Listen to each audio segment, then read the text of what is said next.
अस्सलामुअलैकुम। आज हमारा MS वर्ड में 15वां लेक्चर है, 15 लेक्चर्स।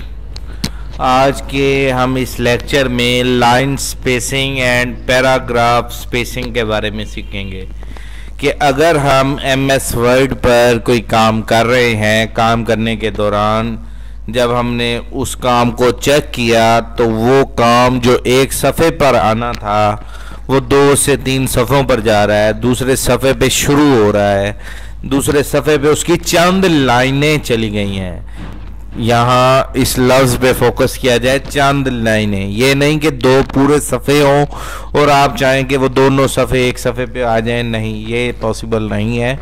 हाँ, चंद लाइनें, चंद लाइनें से मुराद है 5-6 लाइनें, या जैसे ये मेरी 6-7 लाइनें हैं तो ये लाइनें मेरी उस पहले वाले सफ़े पे एडजस्ट हो जाएं, तो उसके बारे में आज हम सीखेंगे, line spacing and paragraph spacing. तो सबसे पहले हम अपनी MS वर्ड की शीट को खोल लेते हैं। तो ये हमारी MS वर्ड की फ़ाइल है, जो मैंने नाम सिंपल लिखे हुए हैं, मोहम्मद अली रज़ा, फिर अगली रो में आगे अहमद रज़ा, हामिद रज़ा, उस्मान, फैसल, फिर आगे मोहम्मद अली रज़ा। तो ये लाइन में दरमियान मैंने वक्फ़ा नहीं डाला, तो इस वक्फे को, इस खला को ख़त्म करना चाहता हूँ मैं, तो वो कैसे करेंगे? सबसे पहले लास्ट पकड़ के ऊपर तक सिलेक्ट करें। सिलेक्ट करने के बाद ये line spacing and paragraph spacing, इस बटन को ऑन करें।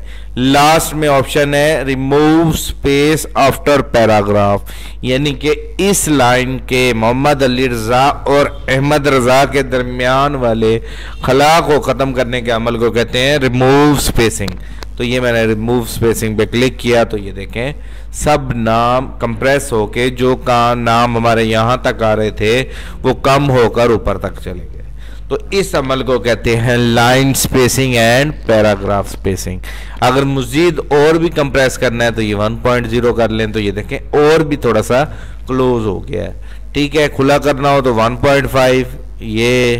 ये सारे पॉइंट्स अवेलेबल हैं, जो आप पॉइंट लगाओगे वो लग जाएगा। ये ऐड करने के लिए है और ये कम करने के लिए है। वैसे देखा जाए तो हम अपने काम को कम ही करते हैं ताकि हमारा काम किसी तरह से वो नॉर्मल राइटिंग में नज़र आए। अब ये नॉर्मल स्पेसिंग है, साफ वाज़े पता चल रहा है कहाँ पे क्या लाइन लिखनी है, क्या लिखा है, क्या लिखना चाहिए।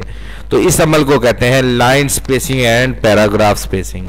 तो आप लोगों को बताते चले, जब भी आप ये काम कर लें तो कोशिश किया करें कि लाइन स्पेसिंग को ख़त्म कर दिया करें, ताकि वो जो काम हमारा 2 सफ़ों पे जा रहा है वो एक सफ़े पे मुंतकिल हो सके। उम्मीद करता हूँ आपको इस टॉपिक की समझ आ